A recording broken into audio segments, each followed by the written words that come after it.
Buen día tengan todos los que están viendo este video, sea de mañana, tarde o noche, el horario en el que estén accediendo a él.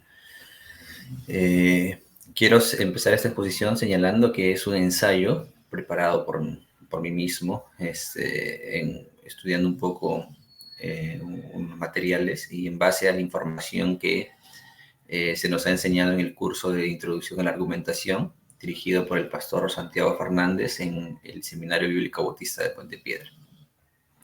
Básicamente este ensayo está guiado un poco por el libro escrito por César Vidal llamado El pecado de Sodoma. También un poco de información extra de otros libros, diccionarios y material de noticias actuales, como también, a su vez, como no podría ser de otra manera, también dirigido por la Biblia. ¿Okay? El ensayo tiene por nombre El papel de la Iglesia frente a la autodestrucción de una sociedad. Vamos a tratar de argumentar en base al ejemplo de una sociedad en la Biblia que lamentablemente se autodestruyó. Y voy a tratar de argumentar diciendo y comparando esa sociedad que en la Biblia que se mostró con nuestra sociedad actual. Y no hablo de una sociedad particular, sino la sociedad en conjunto y diré luego por qué. El ejemplo que vamos a seguir es el ejemplo de Sodoma, que es muy conocida la historia de Sodoma y Gomorra. Particularmente hablaremos de Sodoma. Y mucho de lo que sucedió tiene unas raíces que no se hablan tanto de ello. Y empezaremos diciendo que una sociedad es el conjunto de personas, ¿verdad? En un determinado lugar, espacio. Y ese conjunto de personas tiene que ver con cristianos y con no cristianos. Y lo que ocurre en una sociedad también está ocurriendo mucho en la iglesia, en grupos cristianos. Y si decimos que la sociedad que no conoce a Dios o no conoce a Cristo como su Salvador está cometiendo algunas cosas que vamos a exponer, y también decimos que tales cosas lo está haciendo la iglesia que debería ser perfecta y santa, entonces aquello que ocurre en la iglesia se maximiza y es peor en la sociedad pecadora y que no conoce a Dios como su Señor y Salvador, Jesucristo, ¿verdad? Entonces, vamos a exponer lo que pasaba en Sodoma y lo vamos a hacer en base a un versículo o a un pasaje, a dos versículos que está en la Biblia, en el libro de Ezequiel, capítulo 16, versículos del 49 al 50, que dice de la siguiente manera: He aquí que esta fue la maldad de Sodoma tu hermana, soberbia, saciedad de pan y abundancia de ociosidad tuvieron ella y sus hijas, y no fortaleció la mano del afligido y el menesteroso, y se llenaron de soberbia e hicieron abominación delante de mí, y cuando lo vi, las quité. El versículo que Ezequiel nos está exponiendo está demostrando aquello que sucedió con Sodoma. Pero en lo que está ocurriendo es un proceso escalonado descendente. Es decir, Sodoma estaba en un punto alto y terminó cayendo hasta lo más bajo. Ese proceso escalonado lo vamos a exponer y vamos a ver si realmente esto está ocurriendo o no en nuestra sociedad. ¿Ok? Fijémonos de esta manera. Lo que nos dice el versículo es que Sodoma estaba en un punto de su historia, donde empieza a bajar y a descender para luego llegar a lo más bajo. Empieza, según el versículo, con la soberbia, continúa con la abundancia de pan, la abundancia de ociosidad, la ausencia de compasión, la consumación de la soberbia, la abominación y finalmente está el juicio. El versículo que hemos expuesto nos cuenta esto detalladamente y vamos a exponer cada punto para ver si realmente lo que ocurría con Sodoma ocurre en nuestra sociedad. Entonces, para dar inicio a esta exposición, a este ensayo, empezaremos, como se dice, por el comienzo, ¿no? Y el primer punto a tratar sería la soberbia. Creo que es muy conocido por todos qué es la soberbia, pero vamos a tratar de de dar una respuesta en base a lo que vemos en la Biblia y también en base a lo que vemos en nuestro día a día. Dice así el versículo: he aquí que esta fue la maldad de Sodoma tu hermana, e inicia con la soberbia. Lamentablemente mucho se relaciona a Sodoma con pecados fuertes y pecados de naturaleza sexual, pero muy poco se menciona que no se llega a ese punto sin antes pasar por el primer paso, que es la soberbia. Un pecado muy conocido que probablemente todos lo hemos vivido en algún momento y del cual si te descuidas terminas muy mal. La soberbia tiene que ver un poco con la altivez y apetito desordenado de ser preferido a otros. Esta es la definición que la RAE nos provee. Es la altivez y apetito desordenado de ser preferido a otros. Es decir, yo primero, antes que los demás. La forma de actuar sin tener en cuenta a Dios. Esa es la definición ya un poco más bíblica. Yo actúo, pero no me interesa lo que Dios opine o lo que Dios diga. Yo voy a hacerlo, porque así yo lo he determinado. Entonces, casos de soberbia en la Biblia hemos visto muchos. Por ejemplo, tenemos aquí el caso de la Torre de Babel, donde un grupo de personas en un determinado espacio se juntan para decir, ¿sabes qué? No queremos que Dios vuelva a destruirnos, vamos a hacernos una torre muy grande que llegue hasta los cielos y así nos puedan ver y seamos igual de poderosos que Dios. Entonces, esto es soberbia.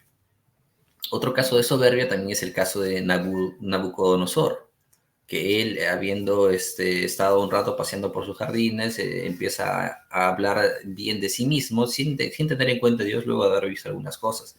Y Dios le dice, bueno, a partir de ahora andarás como una bestia y te crecerán las uñas y el pelo y todo esto. Y Nabucodonosor termina siendo humillado de esta manera por su propia soberbia.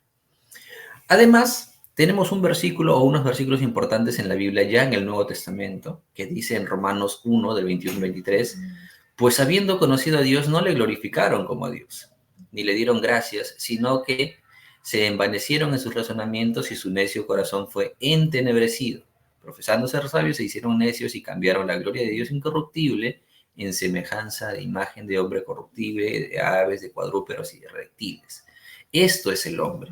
El hombre siempre deja a un lado a Dios y se va a hacerse sus propios ídolos, sean físicos o no sean físicos, porque muchas veces un ídolo no necesariamente es el Señor de los Milagros que carga en octubre, sino también es el yo mismo, el ego o alguna otra persona a quien le demos el lugar que Dios se merece.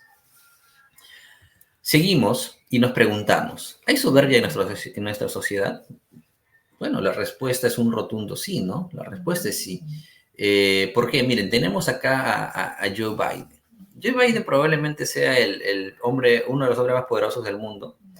¿Por qué? Porque dirige el país que es el país más poderoso del mundo, que es Estados Unidos actualmente, porque probablemente deje de serlo cuando China tome su lugar dentro de unos años. Y va a ser por motivos muy de ellos mismos, ¿no? Problema de ellos mismos. O sea, Estados Unidos prácticamente va a ceder su lugar a China. Y Joe Biden tiene mucho que ver en esto.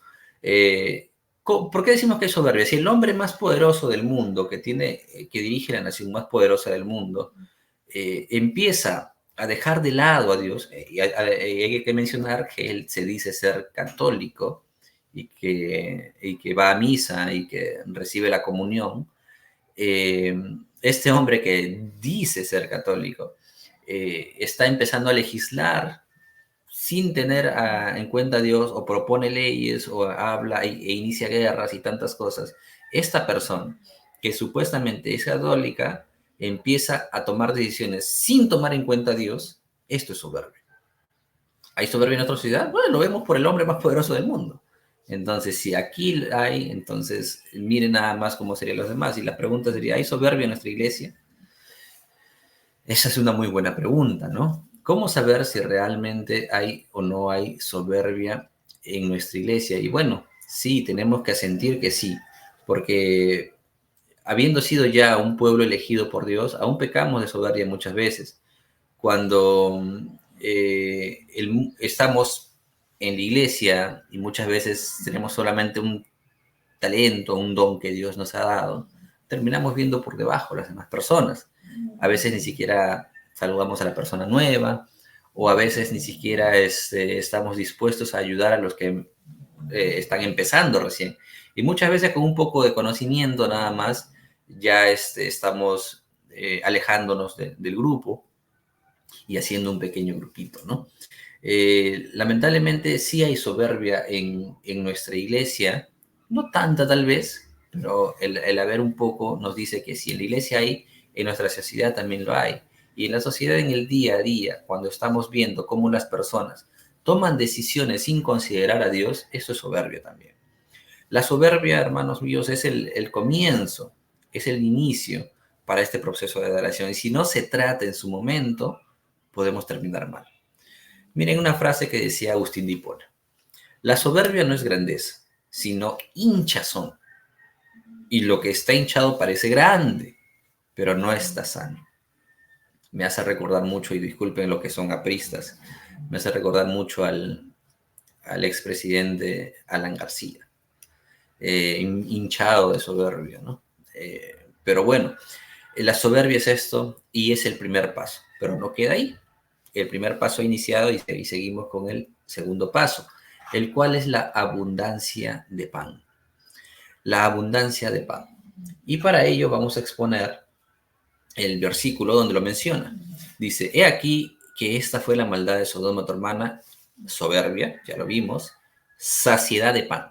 El siguiente punto a tratar es la saciedad de pan. Y es curioso porque nosotros podemos entender que la saciedad de pan necesariamente no es algo malo, pero vamos a ver. ¿Por qué sería algo malo la abundancia de pan si al contrario parece ser bueno? ¿Verdad?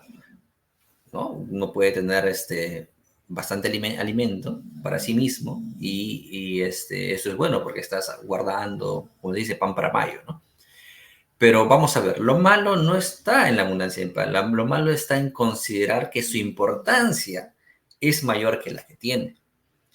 Si nosotros vemos la abundancia o el tener como muy, pero muy importante, entonces estaríamos ya desbordándonos. Génesis 13:10 dice lo siguiente acerca de Sodoma.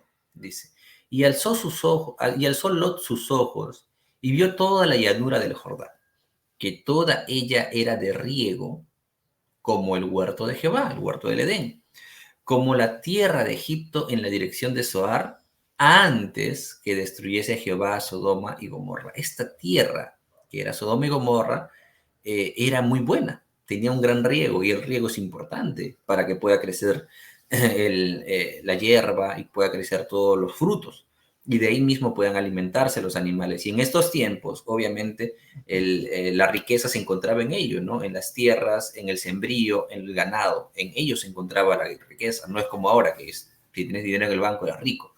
En esos tiempos no era así. Entonces vemos que Sodoma era una tierra que tenía una abundancia de riqueza. Continuamos con nuestra exposición y nos preguntamos, la tierra de Sodoma era próspera, pero ¿eso qué tiene de malo? ¿Qué tiene de malo ser próspero? No toda persona que es próspera es una persona mala, ¿verdad?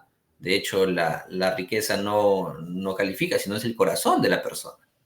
Entonces, para dar respuesta a esta pregunta, recordaremos un poco la parábola del rico insensato.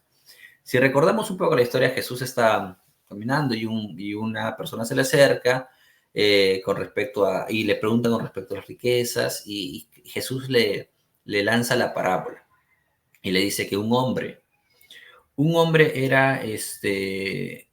había sembrado mucho y tenía mucho acumulado de su cosecha. Entonces, había llenado todos sus graneros y se dijo a sí mismo, oye, ¿qué voy a hacer con todo esto? Y dijo, ya sé, voy a ampliar más mis graneros y voy a seguir metiendo ahí. En la parábola Dios dice, le llama insensato. Esta misma noche vienen a pedir tu alma. La parábola nos muestra cómo una persona que no le da su lugar adecuado a los bienes, sino que vive para los bienes, porque esa es una interpretación que también alguien le dio, que si una persona vive para sus bienes, lo que realmente vienen a llevarse su alma, a pedir su alma, son esos mismos bienes a los cuales le ha dado el valor. Es decir, por ejemplo, ¿no? Alguien se compra un carro y vive tanto por el carro que el mismo carro le exige a él que esté atento. Por ejemplo, no puedo salir porque me pueden robar el carro. Tengo que estar constantemente levantándome en la madrugada para ver mi carro. Tengo que ir a hacer esto por mi carro, y mi carro, y mi carro, y mi carro. Y es el mismo carro quien le pide el alma a la persona porque le está absorbiendo su tiempo, su cuidado, algo que debería dárselo probablemente a su familia, como a su esposa, a sus hijos. Entonces, en la parábola del rico insensato, son estos bienes que vienen a llevarse su alma, a pedir el alma de la persona porque le está absorbiendo en su totalidad. Lo mismo ocurre con nosotros en estos tiempos. Y a esto le vamos a cambiar el nombre de abundancia de pan y le pondremos el nombre que realmente corresponde, la avaricia.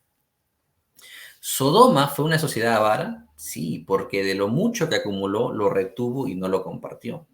Había abundancia de pan, saciedad de pan, y eso es para mí, solo para mí. No me importas tú, no me importa si tienes necesidad, no me importa si eres mi hermano, mi mamá, mi familia, no me importa. Yo quiero para mí nada más. Tal vez no llegamos hasta ese punto, pero cuando tenemos, muchas veces no queremos soltar, ¿no? Un soberbio que ve hacia sus adentros raramente podrá compartir lo que tiene. Y eso es cierto, hermanos. Hay mucha gente que es avara y en el mundo lo hay mucho más todavía. Abunda mucho más la avaricia. Veamos qué pasa en la sociedad para decir que realmente hay avaricia. Mire, pongamos el caso del Perú nada más. En el Perú hay un exceso de corrupción. Tanto es la corrupción en el Perú que los últimos presidentes que tenemos o están en la cárcel o están enjuiciados por corrupción y están en proceso de probablemente ir a la cárcel más adelante. Incluso uno de los expresidentes se terminó suicidando por ese tema de la corrupción. Miren, uno de los países más corruptos del mundo, si no el más corrupto, es Ucrania. Y mira dónde está metido Ucrania ahora mismo, ¿no?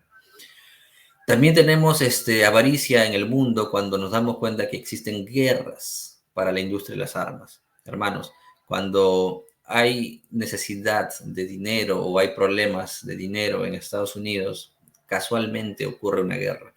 Y digo casualmente, entre comillas, ¿no? ¿Por qué? Porque la industria armamentística mueve millones. ¿Y qué es lo que mueve las armas? Las guerras. O sea, prefiero yo poner a países en guerras para llenar mis bolsillos antes que llamar a la paz. Curioso, ¿no? Y es bien curioso decir que el premio Nobel de la Paz, un premio Nobel de la Paz en su momento fue Barack Obama, una persona que llevó a muchas guerras a Estados Unidos, ¿no? Y también tenemos el caso de las pandemias para que la industria farmacéutica se llene de dinero. Tenemos el caso, por ejemplo, de Pfizer, que luego de que llegó la pandemia, empezaron casos de necesidad de vacunas y salió la primera dosis y la segunda dosis y la tercera y por si acaso una cuarta y quizás una quinta dosis, ¿no? Finalmente ha pasado el tiempo y nos damos cuenta que estas vacunas no sirvieron de nada y que lo único que ocurrió en esos tiempos es que mucha gente murió más de miedo que de la enfermedad y las arcas de la industria farmacéutica se engordaron, ¿no? Como aquel granero de este hombre rico. Y muchas veces es así, hermano, con tal de poder llenar nuestros bolsillos, no escatimamos en lo que pueda pasarle a las otras personas. Y así sucede. Esto pasa en la sociedad, pero ¿qué pasaría en la iglesia? Bueno, en la iglesia muchas veces se está discutiendo con respecto a los diezmos y las ofrendas. Y entiendo que las personas del mundo puedan juzgarlo porque no tienen a Dios en su corazón. Muchas veces en el mundo se dice, oye, las iglesias evangélicas se roban los diezmos y las ofrendas. Y entendemos que personas que son no creyentes, mundanas, lo digan. Está bien, bueno, es su forma de opinar, ¿no? Cada uno sabe lo que ocurre dentro de su iglesia y aquella persona que sabe que realmente los fondos a los que están llevando su dinero se está usando de buena manera porque la iglesia rinde cuentas, está perfecto. pero que en la iglesia misma hayan personas cristianas que discutan si el porcentaje que se da es el correcto o no. Casualmente nunca discuten para bajar el porcentaje, para subir el porcentaje, sino para bajarlo. Oye, 10% es mucho, mejor hay que bajarlo a 5 nada más. Eso es lo que se discute. Nunca se discute, oye, 10%, ¿por qué mejor? ¿Por qué no damos 20? Curiosamente, ¿no? Entonces, y no es el porcentaje al que apuntamos. La Biblia, más que en estos tiempos, en el Nuevo Testamento, más que dar un porcentaje, es apoyar al ministerio y poder desprendernos de aquello que no nos pertenece, porque el dinero es de Dios. Entonces, en nuestras iglesias hay avaricia, muchas veces lo hay, muchas veces, y no soltamos, o si soltamos, a veces primero preferimos gastar en nuestras comodidades, y si sobra algo, recién se lo damos a Dios. ¿Dónde más hay avaricia como lo hubo en Sodoma? Bueno, cuando no apoyamos al pobre, por ejemplo. La Biblia habla particularmente de un grupo de personas a los cuales debemos ayudar. Está el pobre, está la viuda, está el extranjero. Muchos extranjeros han habido en estos tiempos en nuestro país, los cuales normalmente están pidiendo apoyo, y como iglesia debemos actuar en consecuencia y apoyarlos. También se sabe que hay muchas personas que no son muy transparentes y terminan pidiendo dinero para su propio uso, pero nuestra obligación, como un día le dije a alguien, yo no soy responsable de lo que la persona esté diciendo. A mí se me mandó a apoyar. Yo apoyo. Si esta persona me está engañando, es su problema con Dios. Yo atiendo una necesidad que veo, y si me ha engañado, no es problema mío. No es problema mío. Las viudas, en la iglesia tenemos unas cuantas viudas que siempre estamos apoyando, y otro grupo también es los huérfanos. Dios en su palabra nos dice esto, ¿no? Los huérfanos. Y a este grupo de personas tenemos que atender. Y si no lo hacemos y no compartimos nuestras posesiones o nuestros bienes con ellos, estamos siendo avaros. Entonces, el siguiente escalón, Sodoma lo cumplió con creces, ¿no? Tuvo abundancia o saciedad de pan y no compartió con los demás. El tercer escalón es la abundancia de ociosidad. La ociosidad es una palabra que probablemente ya todos lo tengan claro qué significa, pero vamos a explicar un poco y verlo en el versículo, ¿no?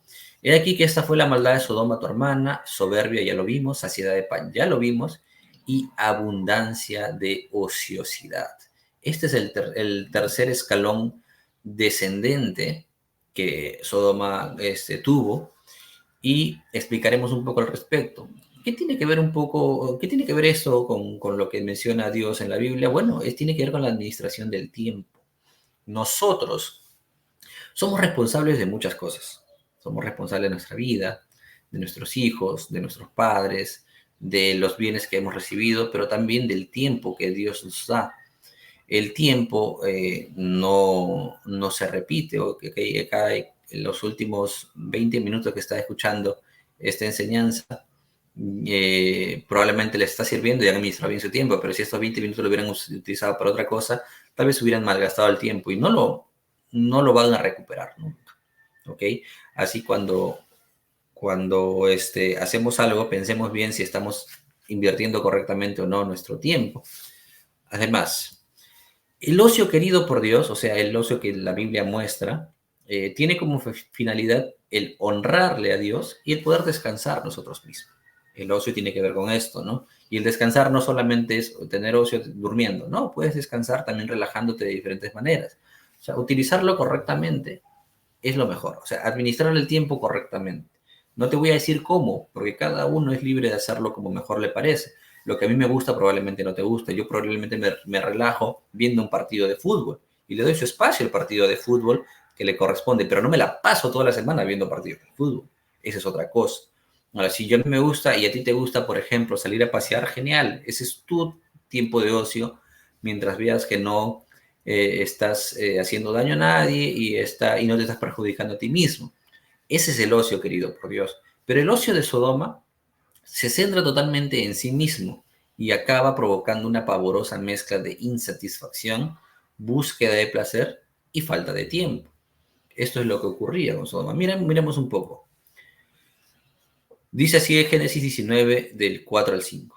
Pero antes que se acostasen, rodearon la casa de los hombres de la ciudad, los varones de Sodoma, todo el pueblo junto, desde el más joven hasta el más viejo, y llamaron a Lot y le dijeron: ¿Dónde están los varones que vinieron a ti esta noche? Sácalos para que los conozcamos.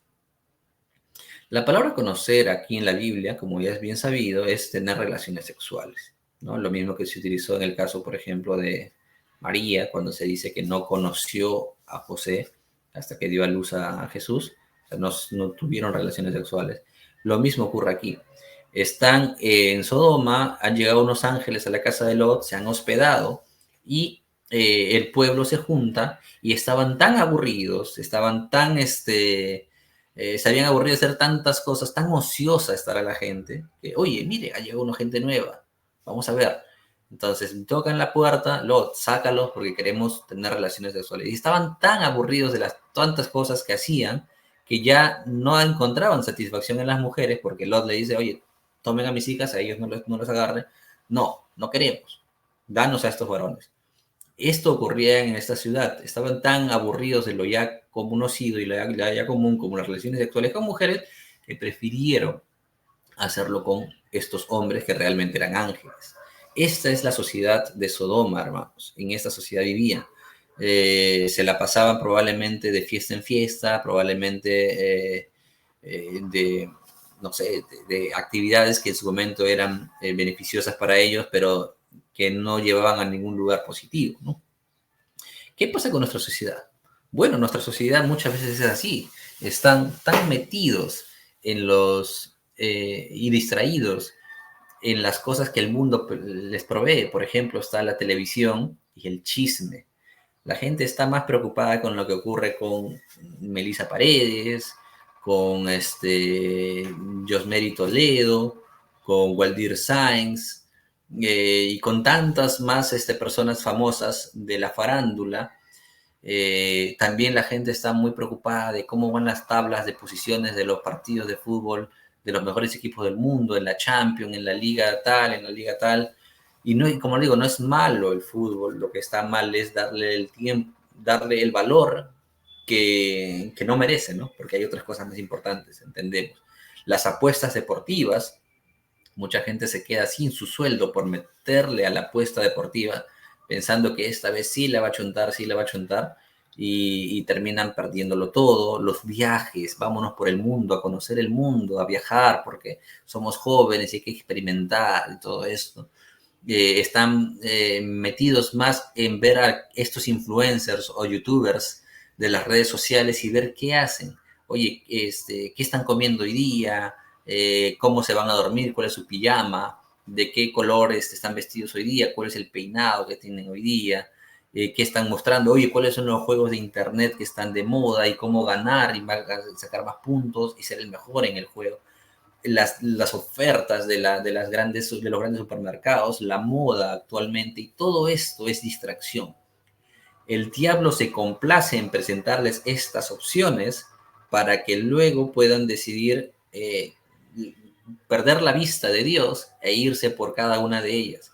Y esto es abundancia de ociosidad. Como ocurría en Sodoma, en estos tiempos también ocurre. Curiosamente, ahora nos quejamos de la falta de tiempo, ¿no? Y termina siendo así, porque estamos más preocupados por otras cosas que por lo importante. Y la sociedad ocurre así. Y en las iglesias, ¿qué pasará? Bueno, en la iglesia tal vez no abunde, pero en la iglesia también hay distracciones, muchas distracciones. Netflix no solamente es para los que no van a la iglesia. Y últimamente se habla mucho de los doramas, por ejemplo, ¿no? Y en la iglesia he escuchado mucho acerca de los doramas, que son series o películas coreanas.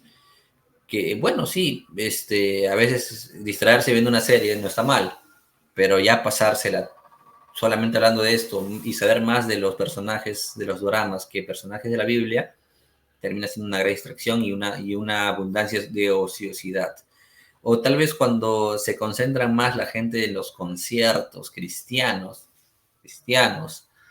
que en una reunión dominical o en su culto, por ejemplo. Esto es distracción también y es abundancia de ociosidad, porque Dios está en todos lados, hermanos, y no solo en un concierto.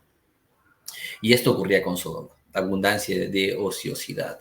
Y si continuamos bajando la escalera, también tenemos la ausencia de compasión. Y veámoslo en el versículo. Dice así: he aquí que esta fue la maldad de Sodoma tu hermana. Soberbia, saciedad de pan y abundancia de ociosidad tuvieron ella y sus hijas, y no fortaleció la mano del afligido y del menesteroso.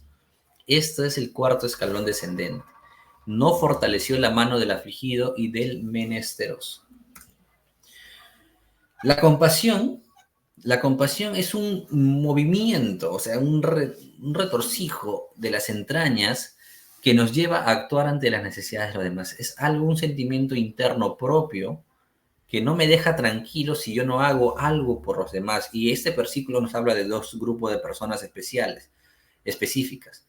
Uno es el afligido, alguien que está triste, compungido, que está pasando un mal momento probablemente, y un menesteroso, alguien que tiene necesidad, el pobre probablemente, el que está pidiendo limosna en la calle. Sodoma no se hizo cargo del afligido y del menesteroso, a pesar de haber tenido la posibilidad de hacerlo, porque hemos visto hace poco que tenía abundancia de pan, ¿verdad? Entonces, ¿qué queremos decir con respecto, por ejemplo, en nuestra sociedad? En nuestra sociedad vemos cómo actualmente no se toma en cuenta a aquellas personas que son los más débiles de nuestra sociedad, o los que no tienen capacidad siquiera de opinar. Y vemos en el caso del aborto, por ejemplo, ¿no? Cómo se está buscando que el aborto sea legal.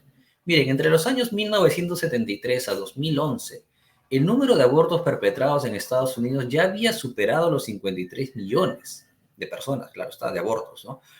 En otras palabras, de manera legal se había dado muerte a más seres humanos de todos los que perdieron la vida durante la Segunda Guerra Mundial, incluidos los judíos que perecieron durante el Holocausto. Lo que fue presentado en un comienzo como el derecho de la mujer a decidir, terminó siendo el remedio para ahorrarse los gastos y la ocupación que implican la crianza de niños. Hermanos, ahí se ha legislado mucho y se sigue legislando mucho en favor del aborto. ¿Por qué? Porque el aborto es una buena forma también de reducir la población, pero el aborto es atacar al más débil. Alguien dijo que si no podemos proteger el ser más débil de nuestra sociedad, ¿qué nos espera? ¿No? Ni siquiera en los animales. Los animales, por ejemplo, dan a luz a una cría y ya están protegiéndolo para que otro animal no se lo esté devorando. Nosotros, o bueno, la sociedad está buscando que se mate a aquella persona que ni siquiera ha nacido siquiera, el más débil de nuestra especie. El aborto es un genocidio legal. Un genocidio legal. Y ahí está nuestra sociedad, dejando de lado al más débil, como el afligido y el menesteroso, para darle muerte. Esto es lo que se está buscando en nuestra sociedad actualmente. Hay otro grupo de personas que también está siendo desatendido, y es el grupo de los ancianos, por ejemplo. ¿Y cómo? Cuando se legisla en favor de la eutanasia. La eutanasia, que no es otra cosa que el exterminio del otro grupo molesto de la sociedad, como son los ancianos, también está en un gran avance dentro de la legislación de diferentes países. Para una sociedad que se siente molesta por los ancianos, la legislación de la eutanasia constituye una verdadera bendición. Eutanasia significa, viene de Thanatos, que es muerte, y Eut, que es la buena, o sea, la buena muerte se dice, ¿no?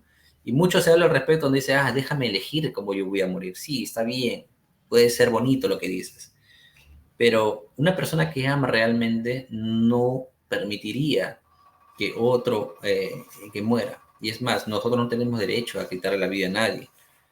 Es Dios quien se la quita. Probablemente haya mucho sufrimiento, y es que este es el mundo en el que vivimos. Un mundo de sufrimiento, un mundo difícil. Cuando hay personas que ni siquiera tienen un mal que los pueda matar, por ejemplo, no hay cáncer, ¿no? Se está legislando en unos países donde por tener miopía ya puedes solicitar la eutanasia. Y muchos hijos que prefieren deshacerse de la carga que es un anciano como sus padres, sus abuelos, terminan aceptándolo e induciendo a los ancianos a poder hacerlo.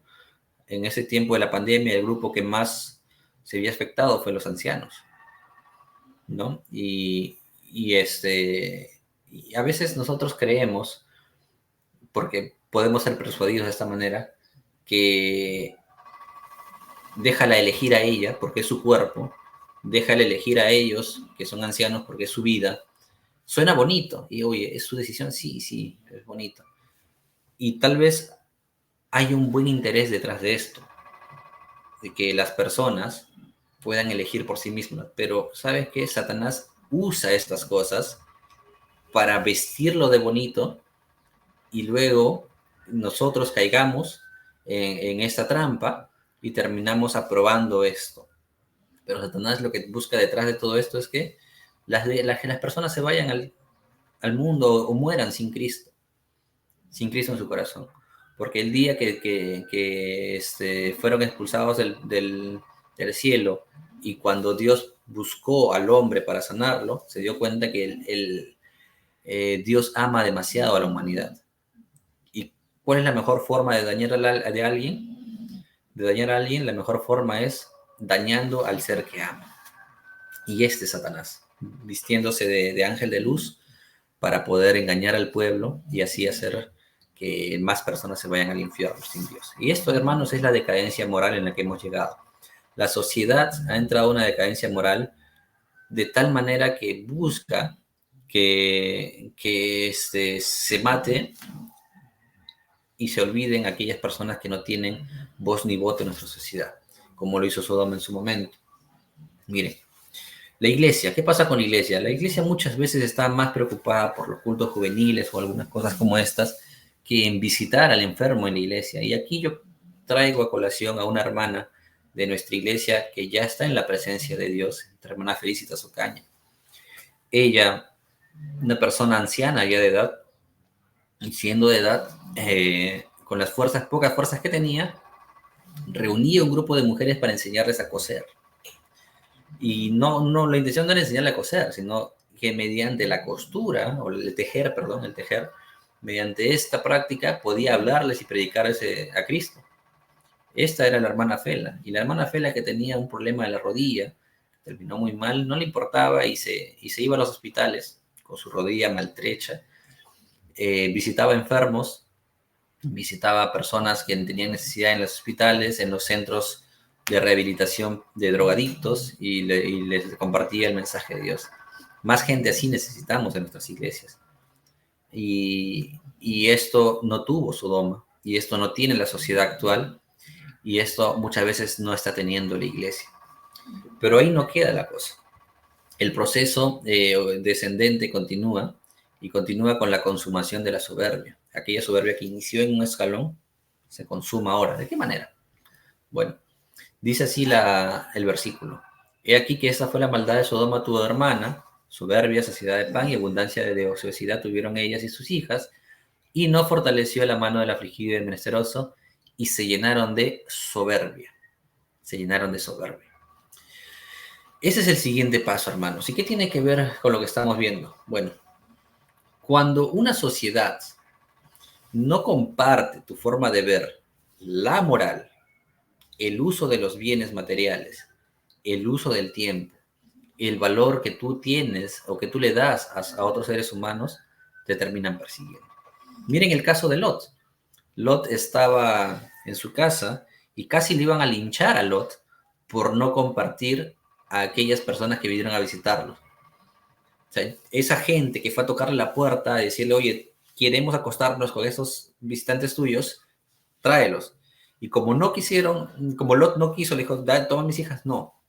Empezaron a atacarlo. Y Lot era el diferente dentro de esa sociedad. Por eso es que Dios lo saca de Sodoma.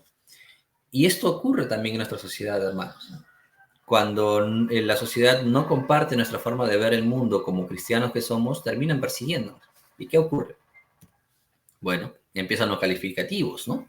Los calificativos a las personas que no compartimos su forma de ver el mundo, ¿no? Eres un homófobo. Homófobo es aquella persona que odia a los homosexuales, supuestamente. Y lamentablemente se nos dice homófobo porque decimos que no estamos de acuerdo con algo. Pero no estar de acuerdo con algo no significa que seamos homófobos. Yo puedo no estar de acuerdo con que me guste, a mí no me gusta, por ejemplo, no sé, las lentejas, y no soy un lentejafóbico, ¿no? Es decir, solamente no me gusta la lenteja, no estoy de acuerdo con comer lenteja, no sé, hoy día. Así no funciona el mundo. Si a mí no me gusta el vóley, no soy un voleifóbico. Lamentablemente aquí se usa muy fácil la palabra fobia. O eres un retrógrado, ¿no? Que vives en el pasado, eres un arcaico, ¿no? Piensas como las personas arcaicas, un retrógrado. O lo que estás diciendo es un discurso de odio. Tú me odias porque yo soy diferente a ti, tú eres vives en una sociedad heteropatriarcal. Esas cosas se mencionan.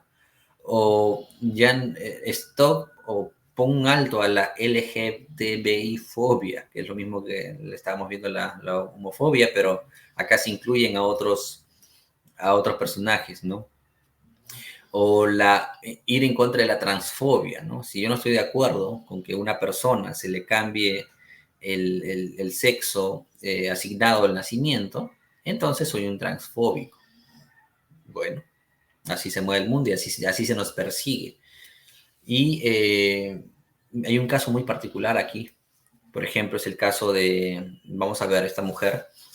El 7 de marzo del 2023, un caso hace unos meses nada más, en el Reino Unido, una mujer llamada Isabel Bowman, que se encontraba en las afueras de una clínica de abortos, fue detenida por 6 policías acusada de orar en el pensamiento. Es decir, esta mujer estaba fuera de una clínica de abortos, sabía que dentro de esa clínica se estaban practicando abortos, o sea, estaban matándose a bebés que todavía no nacían. Alguien la ve que está con los ojos cerrados, orando en su mente, y llaman a la policía y la detienen por orar en su mente, en el pensamiento. Algo que es ya de locos, ¿no? De locos. O sea, uno no puede ni siquiera pensar. Y nos hace recordar un poco a este libro, el libro 1984, escrito por Eric Blair, o más conocido como George Orwell, que en su libro que cuenta algo que es para un poquito tener pavor, ¿no? Habla un poco acerca del crimental. El crimental es aquel crimen que tienes en la mente y que ni siquiera lo has dicho, pero está en tu mente. ¿Y quién va a cubrir el crimental? Bueno, la policía del pensamiento. En la obra de George Orwell existe una policía del pensamiento. Y acá está un poquito, ¿no? Expuesto, ¿no? Dice, parece que has estado pensando demasiado. Y la policía del pensamiento viene ahí a agarrarte porque estás pensando. O sea, ya ni siquiera tenemos derecho a pensar diferente. Hermanos, estamos camino a ello. Estamos camino a ello porque la sociedad ya empieza ya a atacar incluso a las personas que oran en la mente. Y bueno, es parte de la autodestrucción de la sociedad, ¿no? Empezamos con la soberbia y mire dónde estamos, deteniendo gente porque piensa diferente. Piensa, ni siquiera expresa y dice, piensa diferente. Pero Sodoma no se quedó ahí, hermanos. Sodoma estuvo atacando a Lot y atacando a todo aquel que pensaba diferente y continuó en su descenso. Y su descenso va a llegar a uno de los puntos más bajos, que es la abominación. La abominación, como lo vemos aquí en el texto, que dice, he aquí que esta fue la maldad de Sodoma tu hermana, soberbia, saciedad de pan y abundancia de ociosidad tuvieron ella y sus hijas, y no fortaleció la mano del afligido y del menesteroso, y se llenaron de soberbia e hicieron abominación delante de mí. El texto lo dice y vamos a exponer un poco al respecto. La abominación. La abominación, curiosamente, hace referencia en la Biblia a prácticas morales, o mejor dicho, prácticas inmorales, o sea, prácticas morales negativas, ¿no? ¿Como cuáles? Como por ejemplo el incesto, que es el tener relaciones sexuales entre familiares, la zoofilia, relaciones sexuales con animales, el infanticidio, que es el asesinato de bebés, de niños, el adulterio, que es acostarse con una persona que no es tu esposo o esposa, la homosexualidad, que es el tener el apego, este amor, entre comillas, hacia la persona del mismo sexo. Todo esto la Biblia lo llama abominación, y si es que no les gusta a alguna persona, lo siento mucho, pero así lo dice la Biblia. Tendrían que arreglárselas con Dios, que es el autor de la Biblia, ¿no? Pero bueno, la abominación, y seguimos exponiendo con respecto a ello, creo que tiene su entrada en nuestra sociedad de una manera muy puntual, y es lo que yo pienso, y es con la ideología de género.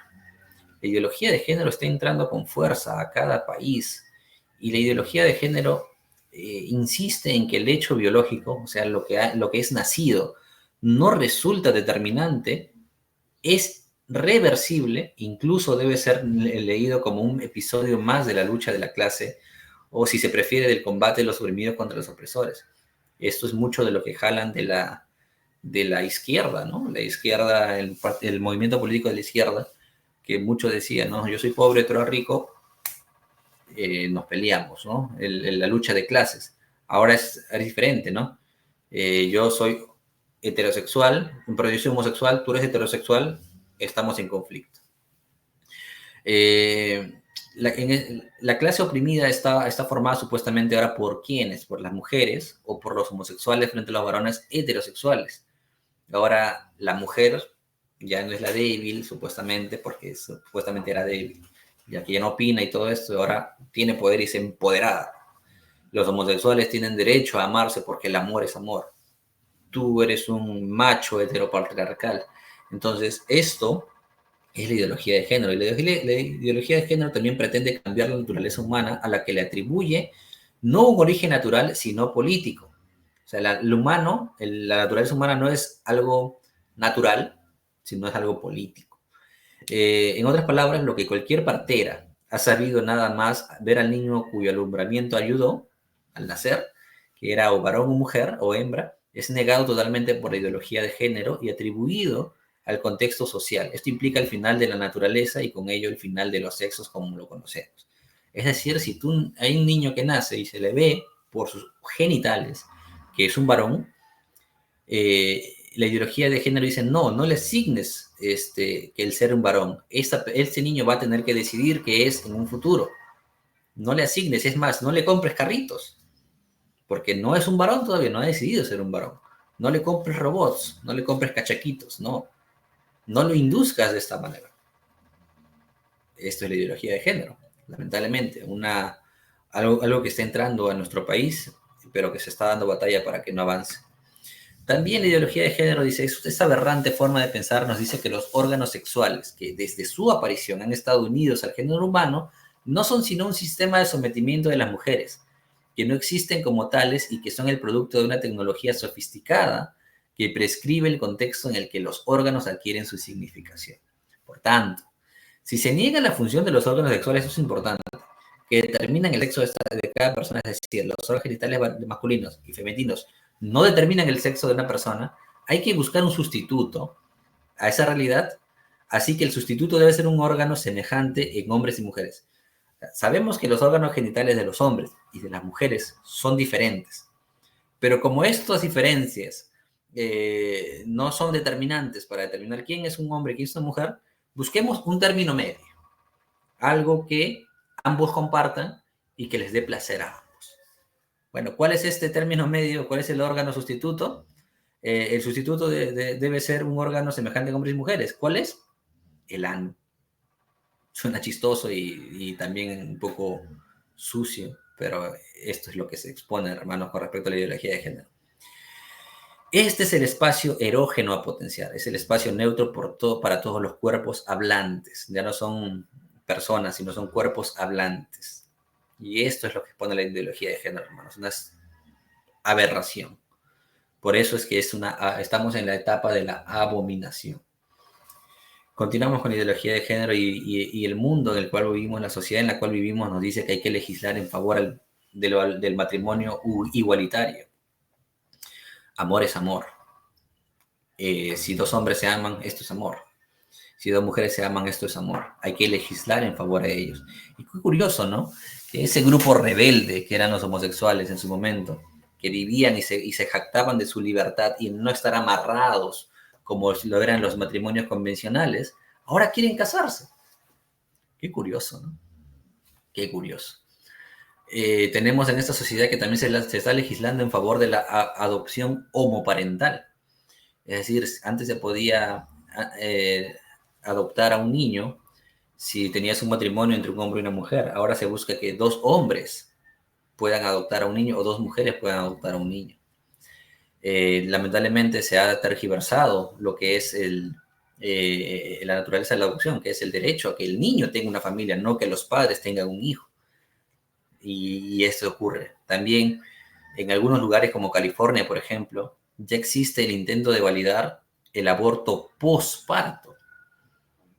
Es decir, el niño nacido ya lo puedes matar. Esto es infanticidio totalmente. Y ya ha habido una propuesta en California y se busca hacer esto también.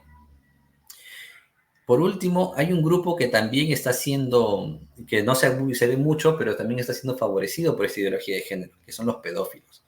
En Chile se aprobó una tesis que tiene por nombre el deseo negado del pedagogo, o sea, del maestro, del docente. ¿Cuál es su deseo negado? Ser un pedófilo.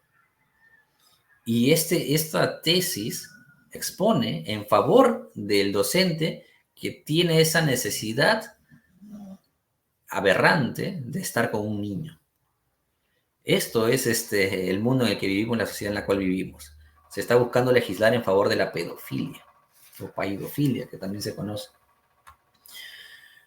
La sociedad está cayendo cada vez en lo más bajo. Y en nuestras iglesias, ¿qué pasa? Bueno, se conoce como la theology queer o la teología queer, que dice lo siguiente, que el Dios de la teología queer sale del closet, o sea, Dios, esto, un poquito chocante escuchar esta cosa, pero Dios sale del closet para hablar y proteger a toda la diversidad de seres humanos y romper con los paradigmas heteronormativos impuestos. Sumemos también aquellas ediciones de la Biblia denominadas inclusivas, donde se ha borrado toda referencia a la enseñanza de la palabra de Dios sobre la homosexualidad. O sea, esas cosas que decía que la homosexualidad es mala están sacadas de esa Biblia, de esa teología queer, y se ha cambiado el sentido de los textos para favorecer su forma de pensar. Es por eso que se tiene a un David y un Jonatán homosexuales. En las Biblias que las editoriales de teología queer están vendiendo, David y Jonatán eran homosexuales. Esos buenos amigos que la Biblia nos cuenta. O el centurión romano. ¿Se acuerdan la historia del centurión romano que se acerca a Jesús y le dice, oye, ven a mi casa y cura a mi siervo?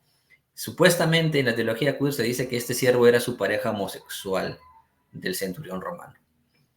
Una verdadera barbaridad que está entrando a nuestras iglesias y que muchas iglesias ya han cedido. Muchas iglesias están casando homosexuales. Miren nada más cómo la Iglesia Católica está a punto de crear otro cisma, o bueno, no creo que ocurra porque finalmente van a terminar aceptando esto, pero va a haber mucha gente que va a terminar saliendo de ahí. Ahora nada más están en el sínodo de la sinodalidad en Alemania. La Iglesia alemana es católica, alemana, está buscando que se apruebe el matrimonio entre homosexuales, de personas del mismo sexo. Se está buscando que hayan sacerdotisas, o sea, mujeres sacerdotes, y algunas otras cosas más que ahora no tengo en mente, pero, y si no, se van a separar. ¿Qué ha hecho el Papa? Bueno, vamos al sínodo, vamos a escuchar, probablemente acepten. ¿Por qué? ¿Por qué van a aceptar? ¿Porque esto es bíblico? No. La iglesia alemana probablemente es la iglesia católica alemana es la que probablemente más dinero provea al catolicismo.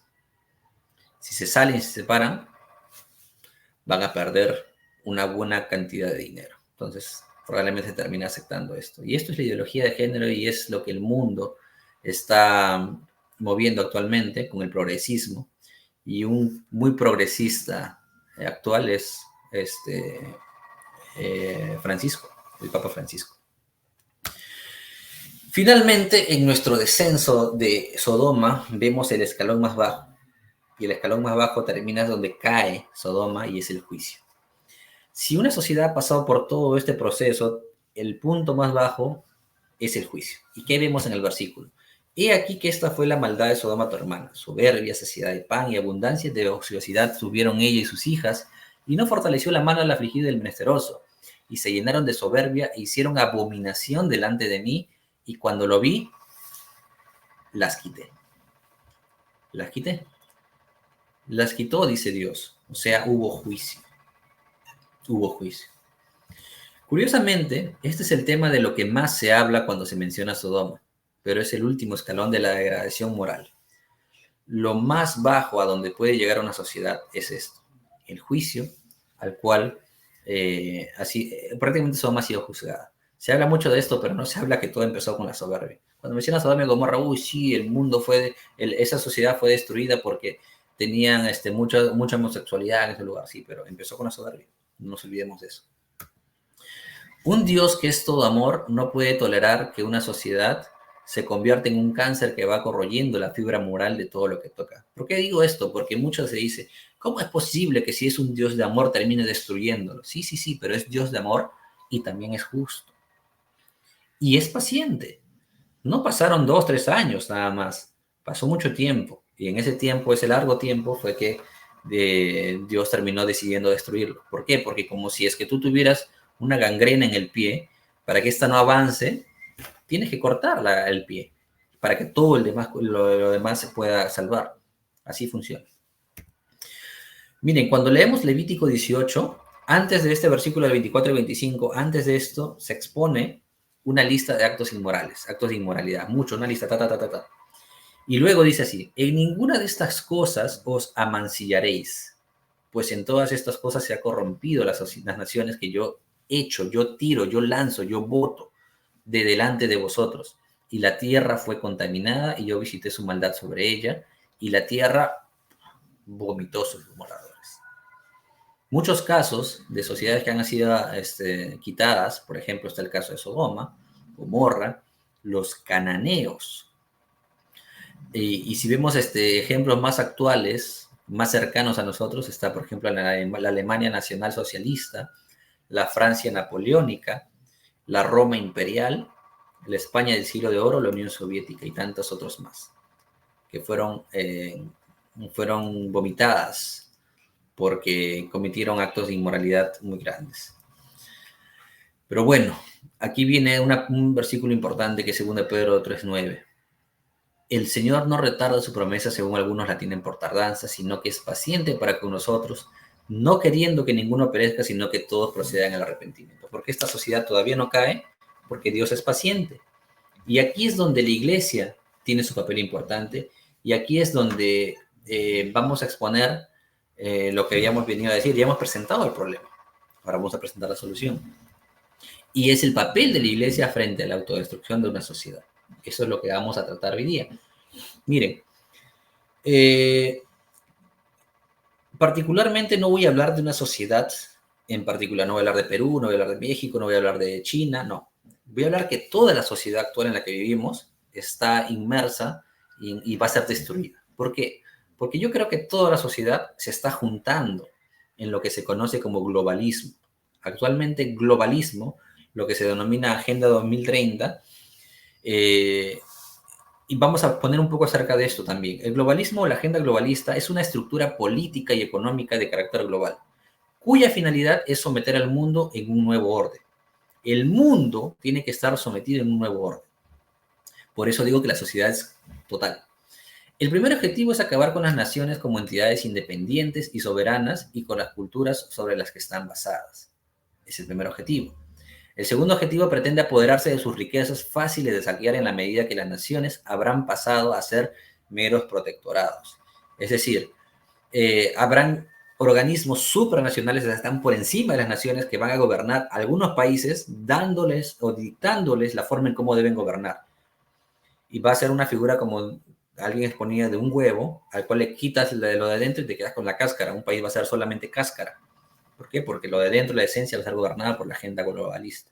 El tercer objetivo, con el control sobre la política y la economía, llevarán también a la imposición de una política antifamiliar que permita reducir drásticamente la población y privar de defensas a los individuos. Ese es el tercer objetivo. Y finalmente, todo lo anterior irá unido a una ofensiva de primer orden contra el cristianismo para someterlo o aplastarlo en la medida en que presenta una escala de valores contraria a ese despotismo universal. Hace unos años se mencionó que la Agenda 2030 estuvo avanzando, pero hubo un freno, algo que no le dejaba avanzar, que era el grupo de evangélicos, no los católicos, sino los evangélicos. ¿Por qué?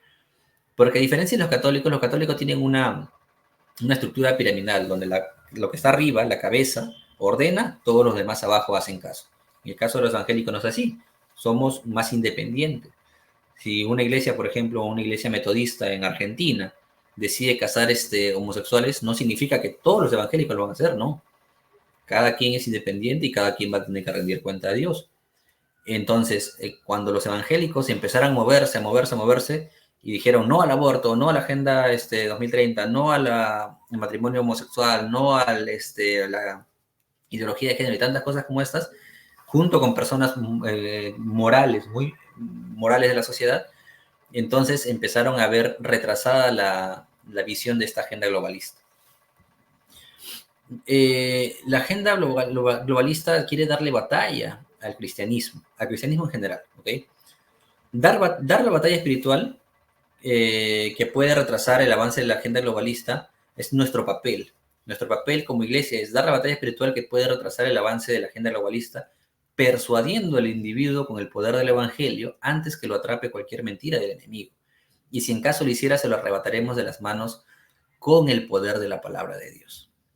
Este es nuestro papel como iglesia, dar batalla espiritual. Las personas que son no cristianas dan batalla cultural, que está bien, pero nosotros damos batalla espiritual, porque nuestra guerra no es contra sangre ni carne, sino contra huestes espirituales. Y todo esto que está ocurriendo del globalismo y el progresismo es dirigido directamente por huestes espirituales. ¿Qué corresponde? Bueno, corresponde a nosotros que llevemos a las personas al arrepentimiento. El arrepentimiento viene de la palabra hebrea teshuvah, que significa regreso, y de la palabra griega metanoia, que tiene que ver con el cambio de mente.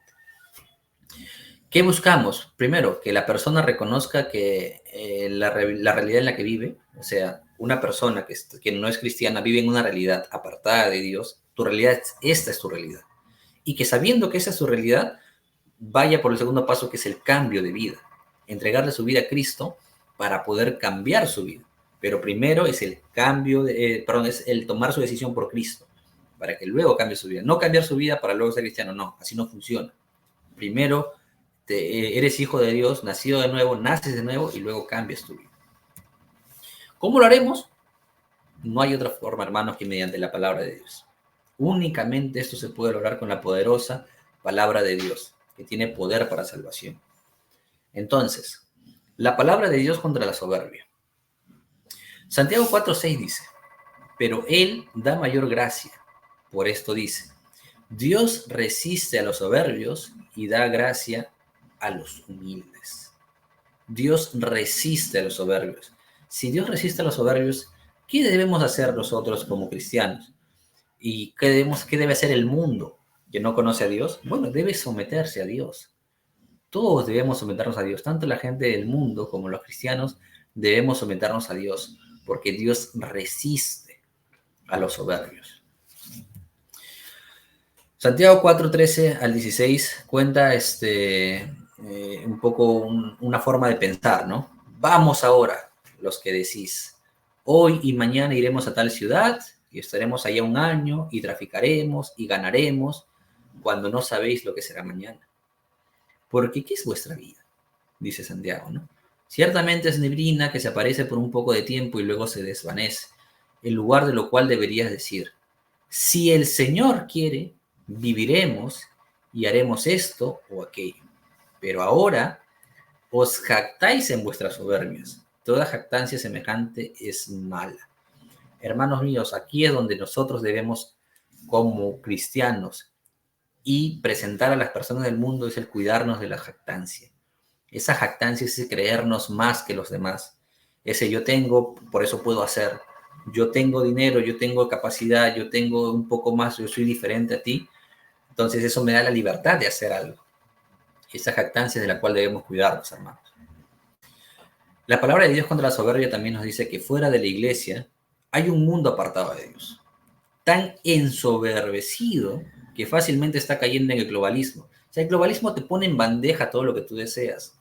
Entonces está cayendo fácil porque el mundo está ensoberbecido. Como iglesia, primero debemos batallar contra la soberbia que hay en nuestros corazones y luego ir tras ellos para quitarles la venda de los ojos que que no les permite ver que arriba hay un creador y alguien que los ama tanto que ha dado su vida en rescate para que sean verdaderamente libres. ¿Queremos ser libres de la soberbia? Miremos hacia arriba. Hay un Dios que nos ama y que está ahí y que quiere ayudarnos en nuestro camino del día a día. No solo eso, hermanos, la palabra de Dios también tiene que ir en contra de la abundancia de pan o en contra de esa avaricia que hemos expuesto. 1 Timoteo 6:6 dice, pero gran ganancia es la piedad acompañada de contentamiento. Colosenses 3:5 dice que haced morir pues lo terrenal en vosotros, fornicación, impureza, pasiones desordenadas, malos deseos y avaricia. Avaricia, que es, ¿qué cosa? Idolatría. La avaricia es idolatría, hermanos, ¿sí? Porque idolatramos aquello que poseemos. Practicar el contentamiento es lo que debemos hacer, ya que la avaricia es un corazón dividido entre dos dioses. Y la Biblia expone bien que el amor al dinero es el principio de todos los males, ¿no? Creer en Jesús significa experimentarlo como la satisfacción a la sed de mi alma y al hambre de mi corazón. ¿Cómo no batallar contra la abundancia de pan que había en Sodoma si gracias a Jesús tenemos el pan que sacia y que alcanza para compartir con cualquiera que tenga hambre? La abundancia de pan que había en Sodoma puede ser curada por Jesucristo, que es el pan de vida y que con Él tenemos la suficiencia y debemos estar contentos porque con Él lo tenemos todo, hermanos, todo. Y por eso debemos ir a batallar contra aquellas personas que son avaras en el mundo, dándoles a conocer el Evangelio y que sabiendo que si tienen a Jesús no necesitan nada más y ni siquiera necesitan amontonar riqueza. La palabra de Dios contra la abundancia de ociosidad. 1 Tesalonicenses 5:14 dice, también os rogamos, hermanos, que amonestéis a los ociosos. En las iglesias se enseñaba esto, las iglesias primitivas, ¿no? Colosenses 4:5 dice, andad sabiamente para con los de afuera, redimiendo bien el tiempo. Tenemos que darle la importancia al tiempo como algo valioso, hermanos. Darle la importancia al tiempo como algo valioso. Y nosotros que estamos en la iglesia debemos empezar a redimir bien el tiempo y enseñarle a las personas del mundo a poder administrar bien su tiempo también. A todos aquellos que están en nuestras iglesias calentando bancas o perdiendo el tiempo en trivialidades, los animamos a redimir el tiempo puesto los ojos arriba, buscando atraer más personas a los pies de Cristo. Porque aquellos ociosos en el mundo son presa fácil de las argucias del maligno, que pervierte los corazones de los seres humanos con bajezas morales impuestas por los dueños de la televisión o el cine mundial. El mundo del cine, de la televisión, tiene solamente 2 o 3 dueños, nada más. Y ellos son progresistas, son globalistas. Así que si estás metido en esas cosas, te animo a que salgas porque te están queriendo gobernar y ya están gobernando otras personas. Mejor vamos tras esas personas que están siendo gobernadas. La palabra de Dios contra la ausencia de compasión. 1 Pedro 2:17 dice, honrad a todos, amad a los hermanos, temed a Dios, honrad al rey. Amad a los hermanos, honrad a todos, dice la Biblia, ¿no? Todo hombre debe ser tratado honrosamente. ¿Por qué? Porque fue hecho a la imagen de Dios. Cada vez que descuidamos o tratamos mal o perjudicamos a una persona, estamos dañando el diseño de Dios. Debemos considerar bien qué hacemos con las personas que tienen necesidad, hermanos, con los menesterosos, con los afligidos, que decía la Biblia, ¿no? En Ezequiel, en Jeremías. Y finalmente tenemos que ser compasivos. Ser compasivo es una obligación para aquellos que hemos recibido la compasión de nuestro Dios. ¿Dios fue compasivo con nosotros? Definitivamente sí. ¿Por qué nosotros no debemos serlo con aquellas personas que tienen necesidad? Debemos ser compasivos con ellos también, hermanos míos. Conclusión. Se ha dicho que la Iglesia tiene un papel importante durante el transcurso de la autodestrucción de la sociedad, pero no se menciona que sea ella la que esté causando la demora de este suceso, ya que los tiempos han sido determinados desde el comienzo. Este mundo, como lo conocemos, va a desaparecer y se va a instituir el reino de Cristo en la tierra. Y hasta que llegue esa fecha, la Iglesia participa activamente con un propósito, que es permanecer fiel a su papel y comportarse como corresponde, proclamando el arrepentimiento, compartiendo el pan, anunciando el Evangelio y devolviendo esperanza a un mundo que va rumbo al juicio. Hay una guerra actualmente entre Israel Palestina. Actualmente esa guerra ya se está hablando de que es el fin del mundo. Hermanos, no nos preocupemos por el fin del mundo, porque va a llegar. Y Jesús dijo que nadie sabe al respecto de eso. No nos preocupemos por eso, preocupémonos por lo que se nos ha ordenado, y es arrebatar a esas almas del infierno para llevarlas al cielo junto con Dios.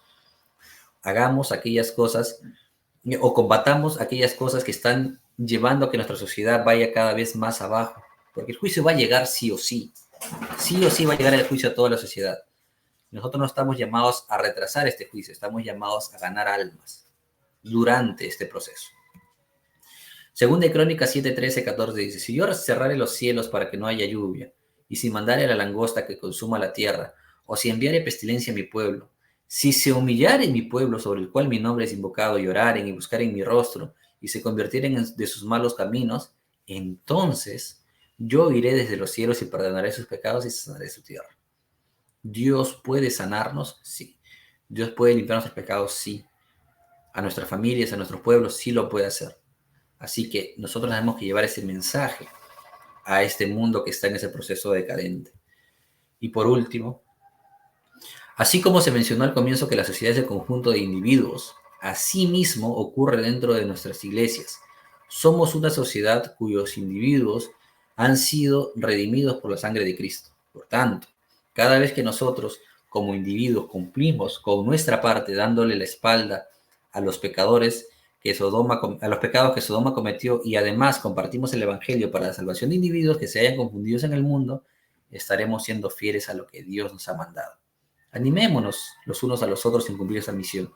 Los animo, hermanos, los animo a que puedan cumplir con la misión que Dios nos ha encomendado.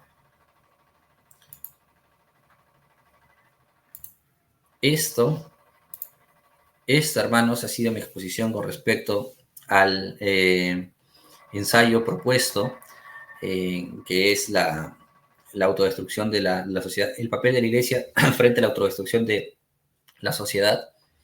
Los animo a que puedan practicar un poco lo mencionado, y a que sigamos informándonos de tal forma que estemos preparados para presentar defensa ante todo aquel que nos requiera las respuestas de por qué creemos en lo que creemos, y animarlos y llevarlos a los pies de Cristo finalmente.